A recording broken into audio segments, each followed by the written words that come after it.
What's up, guys? It is Friday, August 9th, 2024, and we've got NFL preseason all day. We should have some Canadian football, so I'm going to throw some PrizePicks lineups together. Yesterday, we had this one go 4 for 4. I did get greedy. I did want to have fun. I took some overs. Everything hit under, I think. I don't know if one player hit their projection yesterday. So I said it yesterday when I clicked through. This is my first pick I gave out yesterday. I was like, man, this will probably hit. And if it doesn't, I'll probably go 3-1. It almost went 3-1 because Milton played out of his mind. Still didn't hit his number. And then I log in this morning. All right, let's see how much money we won. Oh, 4x? How do you get 4x for going 4 for 4? This is the type of stuff that is going to drive people away from PrizePicks. And if you follow the news or if you look into the business side of PrizePicks, they've been cutting back. They've been cutting creators out. They cut my pay drastically. And they also, cut their CEO. They got a new guy in there that, in my opinion, he has no clue what he's doing. He has no background in sports betting or DFS. And I hate it when companies do that. They're like, well, he'll give us a new perspective. He's not immersed in the game like we are. It's like, no, dude, you need somebody who knows everything, knows the insides and outs of DFS. They need to know what Dabble is. They need to know what Chalkboard and Sleeper are doing. They need to know everything. And it's just like they're just so out of touch. To pay 4x, I didn't even check the projections, or I didn't even check the payout because I assumed you go 4 for 4, you get 5x, which I know I'm freaking out over 1x, but that's a big deal, guys. When you're throwing down dozens of these every weekend, it's a big deal to lose 20% of your payout. And for me, I'm limited to $5, which is already frustrating. Other apps let me put down huge money, but I understand on YouTube, most people want to see a PrizePicks play. So I'm going to give you guys what you want here on this YouTube channel. And, I'll probably give you a little bit extra when I have plays on other apps and things like that. But it's just frustrating. It ain't right. It ain't right, okay? So let's go to the board. I do want to experiment a little. I want to see if I do this, what the payout would be. So that'd be 10x. Like, how is it 4x for a 4-man? Let me know if you guys are going through the same thing. If you rode yesterday's play, we went 4 for 4. We should be getting 5x for that. Doesn't make any sense. It's 5x right there even. I thought maybe because I did 2 quarterbacks on the same team, which doesn't make sense, but I thought maybe that was a mistake. But yeah, that's so bizarre. But anyways, guys, I definitely love the unders again today. I think that's really the way that you gotta play it. If I were to take an over, it'd be Davis Mills. I think this is really interesting right here with Penix. The reason why I've been, you guys got to realize I work super closely with a lot of these apps. I'm even an investor in some of these companies within the space. And I consult some of the CEOs, not PrizePicks, obviously. But I've been to the PrizePicks headquarters a couple of times. And my last trip, which will probably be my last ever, because I have no interest really in going back unless serious changes are made. But my last trip there, I met the actual odds maker that sets these lines. Like they actually have a dude, because you can't just copy a sportsbook for preseason, because sportsbooks don't do preseason player props. Well, they're in Atlanta. So all those guys are Atlanta fans. They're Falcons fans. And if we're being honest, I'm the biggest Penix fan in the world. You guys know that about me, okay? I love Michael Penix. I'll come over here and show you guys some stuff. This is the one. All right, third try. So here's the quote right here that the Falcons coach gave us. We haven't really talked about playing time, but you'll get a good look at Michael. You won't see nearly as much of Kirk. Okay, now let's get to the Falcons quarterback depth chart, right? Right here. You've got Kirk, Penix, Heineke, and Nathan Rourke. You're not going to see Kirk Cousins in this game. I wouldn't think they'd play him at all. There's no need. You will see Penix, but I think it'll be like Drake May and Milton last night, where he gets one quarter, maybe even one series, because they're not going to want to throw him into the fire. A lot of these quarterbacks, it's their first time calling plays in a huddle since high school. Penix hasn't played high school football in like 7 years. So it's so much more to process as a quarterback when you're saying a long-ass play and then you're breaking the huddle and then you get to your formed up and the play clock's at 20 seconds. As opposed to looking to the sideline, they show you some pictures. So different, man, for these rookies that I don't think they're going to just let Penix loose and give him a full game. They'll probably do that the third preseason game. But I think this game's going to be more about the 3 and 4 quarterback competing for that job. Now, these are educated guesses and it's speculation. Sometimes I'll be right, sometimes I'll be wrong. The goal is to be right enough to profit. So if you guys ever watch a video and I say something like this and then Penix goes out, plays all 4 quarters, that's a possibility. But what's more likely is Penix just playing 1 quarter or 1 series. Like, why on earth would you throw Penix into the fire? Let him get out there. Let him run the offense. Maybe get a couple first downs. Get that under his belt and then move forward. Heineke is a guy that's experienced enough to play the whole game. All right? And you really want that. If you think about even high school football, are you going to put your freshman quarterback in there for 4 quarters in the scrimmage? No. You let him get his feet wet. Let him get confidence. 111 yards is insane. Now, I'd be happy if you hit it because I'm a huge Penix fan, but just being honest and being realistic. Now, a guy like Justin Fields, Davis Mills, those guys could get a ton of time. I think the Dolphins, to me, these guys are guys that are going to be out there, 1/2 for Thompson, 1/2 for Mike White. These are going to be the 2 and 3 quarterback. They're just competing for that second string job, which I would think would be Mike White's, but who knows. Now, Thompson should start the first half, Mike White the second, so Mike White, his number's a little higher. But what I'm doing here is I'm looking at box scores from last preseason to see how the Dolphins, who have the same head coach this year, really the same roster at the quarterback position this year, I'm looking at their stat line, okay? Thompson played pretty much this entire game, got 157 yards. Mike White, I don't think he played that game. His stats are zeroed out, right? Let me pull this up so I can click back. And if you click through, Mike White wasn't really playing last preseason. So it's really tough to say here. But if you look at the Dolphins last year, Thompson went over this every game. So 104 yards here. This is probably the most accurate comp right here, okay? So Mike White got 85 here. Thompson got 104 against the Falcons. Every game I looked at, Thompson's getting around 100 yards. So it'd be tough for me to take his under there. I would rather take Mike White's under of the 2 Dolphins quarterbacks.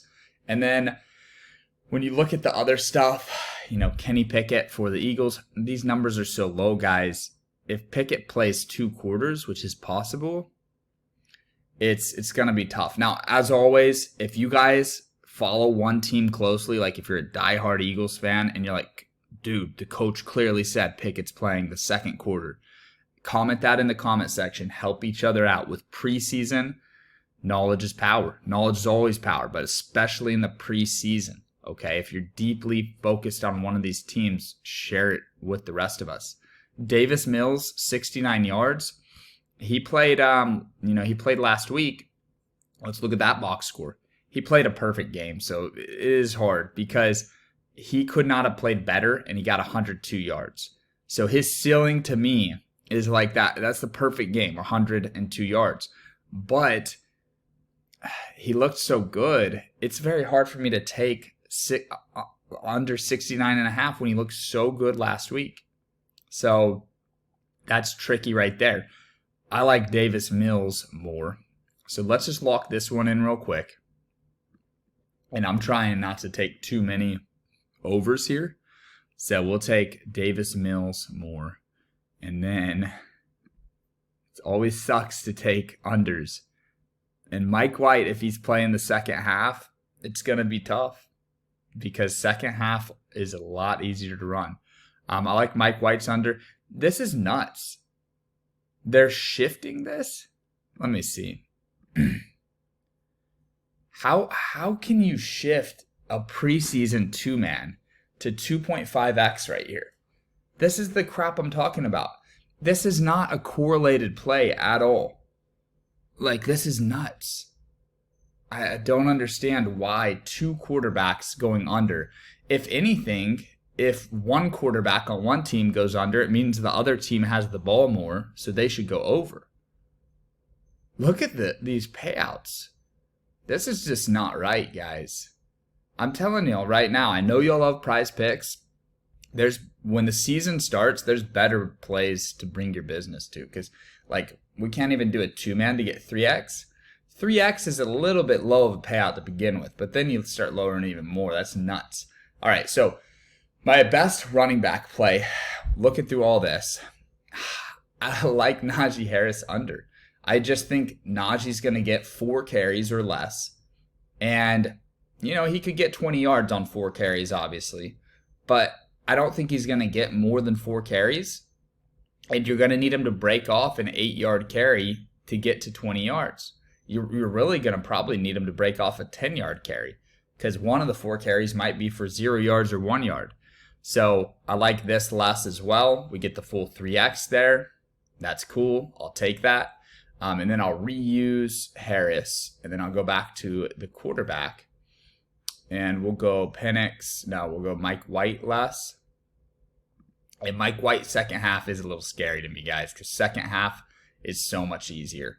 That's one thing, if you haven't noticed, if you're the quarterback of the fourth quarter, it's very easy to move the ball in those defenses. Quarterback first quarter, you're going up against a lot of second string and some first string defenders. So just because you see a quarterback look better in the fourth quarter than the first half, like last night with Milton, I'm rooting for Milton. I'm glad he balled out. I think he's better than Drake May. But you also have to factor in, hey, let's see Drake May play a fourth quarter, because it's a lot easier against those defenses. So Skyler, kind of liked his over. I'm going to go Davis Mills here. And then what I need to do is just mix and match Harris with Penix. I love Penix under today, guys. I really do. Hopefully he doesn't play the whole game, because if he plays the whole game, he's definitely going to get 112 yards. But I can't imagine them doing that to him. As far as the receivers go, it is so hard to say, guys. Malik Cunningham at receiver, that's cool to see. It's hard to say because yesterday with Polk, he got 3 targets, maybe 3 receptions. No, he got 2 receptions, I think. He didn't get his yards. But he only played like for a little bit. I turned the game on in the second quarter. I didn't even see him play once, I don't think. Let me know how much Polk played yesterday if you watched every snap, but it was frustrating. So for a tight end, man, let's see the box score from last week again for the Texans. Receiving yards. Cade Stover got 2 for 26. That's pretty good. Dang. You don't want to fall in love with this too much because this is just one game. But I felt that number was a little high right there for Stover. Man, I might actually take the less than here. It's hard to say. I guess what you could do is you could do Mills and Stover over together, right? Let's do Mills and Stover together because that's solid correlation there. And then, man, for Emory Jones, you could go Emory Jones with Malik Cunningham. Do a nice little 4-man. And the idea is here that the correlation is just so strong that if a quarterback goes over, the receiver will go over with him. And these guys should all be playing on the same field together. These guys should be part of that second string group that'll play the first half of the game. There's a nice little over for you. So we're not just rooting for everyone to suck. Oh, well, I can't even lock it in. So that sucks for me. But if you guys want to lock in a fun one, I would take the Ravens overs with the Texans overs there. Let's recap our plays since I am all maxed out today. By the way, if you're new here, I won so much that they limited me on PrizePicks.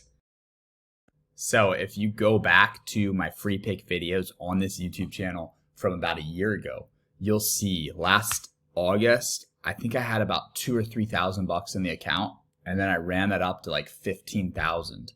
And then once I made 10,000 profit, that was the threshold where they flagged my account. And now I can only do $5 a play. So that's why I do the $5 plays. I would like to do more, but I realize, hey, the money in this for me is in coaching and just teaching people and helping you guys make money for free. Then you buy my VIP picks. I help you make more money. So I can only do $5 on these plays. And I do want to recap this, but I'll just run through it real quick. We got Davis Mills more, Penix less, Najee Harris less, Davis Mills more. Kind of mix and matching the same plays just to, spread it out so that we can diversify a bit. Harris less, Mike White less, Penix less, Harris less, Penix less, Davis Mills more. So hopefully Davis Mills will get the job done for us today. I'm going to go to YouTube over here and get on my channel and show you guys what I'm talking about. So we'll go to your channel. And if you look through some of these interviews right here, like this would be one of them.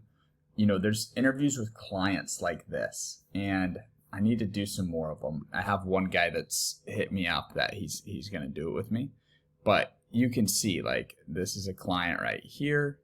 Client right here, Sage. This was a really good talk. But if you listen to these, you'll get insight on what it's like to be a client of mine. Why is that important? Well, so that you know what you're getting into. You're getting good quality picks. I've helped so many people make money. This is another client right here. And then these well-edited thumbnails, these are people that I've taught how to build a social media page. So there's money in making social media content like the video you're watching right now. And then there's money if you just want to copy my picks. So if you go, I would watch these. This is a really good one. I'll put the links to these in the description so you can find them easily. But listening to clients, it's pretty awesome just to see their excitement and see their satisfaction. Nobody else does that. Like, most people will take your money, send you losing picks, and then block you when you complain. Like, if you bought picks from these people on the internet, most of these people are scammers. I'm genuinely helping people make money. And I'll be honest with you guys, once these apps change the rules of their game, which we're already seeing it happen across the board, I'm probably not going to charge a massive amount for these picks like I do right now. The reason that I charge so much is because I know I can win so much for you guys. So if you go to winnable.com/SBE, you'll see my offers here. There is me the day I bought my Lambo. Such a great day. $300,000 car. And all through sports betting, guys. But you get a year pass, it's 3 racks. The full football season, this is the one you should be gravitating towards. This is by far the best deal. 1 week is 200, 1 month is 400. So if you click this, the cool part about it is you can actually finance it for as low as $47 a month, and you don't have to pay the first month. So first month's free, so your first time paying would be September 9th. So honestly, you'll only pay one of these, and then I'll help you make the $750 through the picks and then just pay it off. So at no point do you...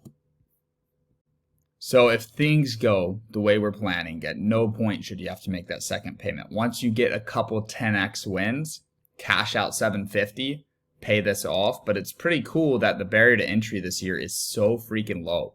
$47 out of pocket a month in. And honestly, with the way I'm doing preseason, we may have VIP picks before preseason. We're definitely going to have some college football plays well before your first payments due on that. But that's that's winnable.com/SBE. And I'll put a link to that down below. Now, I did have a promo code for this, but it wasn't allowing you to use a promo code and finance. So I just lowered the price. There's no promo codes. Everybody gets the lowest price. And once the season starts, you guys, I'm going to bump this up to $1,500, and I'm going to do interviews like I did last year. And once those interviews start rolling in, once I have an 18-year-old this year that I helped make $3,500 in 3 days, it's going to be $1,500. It's an insane value, but I just figure anybody who's watching my NFL preseason, you guys are really supporting me when things aren't huge right now. The casual followers of my channel will come in during the season, but right now you guys are like my number one supporters, and I appreciate that. So I want to hook you guys up with the best deal. But honestly, guys, no matter what you pay, if you pay $3,000, I'm going to help you make that back. I made it back for Eli in 3 days. We made 3.5K. And there's another one in here that I'll put the link to in the description of this video where a dude turned 200 into 10 grand. That's my best. That's not realistic, but it did happen, and it's the best results I've ever got anyone, and it's just such a neat thing, really. And I think we actually provided screenshots of his wins in the video as well. It was so unbelievable. I was like, bro, you gotta send me a screen recording of your account so people can actually see. Now, what sucks is these scammers on Instagram are so good at Photoshop. Everybody's photoshopping crazy screenshots, so it kind of carries less weight for some people. But you guys can tell. If you can't tell that I'm being genuine right now, and if you can't sense me being genuine in these interviews, you really don't have a good judgment of character. So nobody else is doing it like me. Winnable.com/SBE. Thank you guys so much for watching the video. Thanks for supporting the channel. And I'll see you guys in the next video. Let's win again today.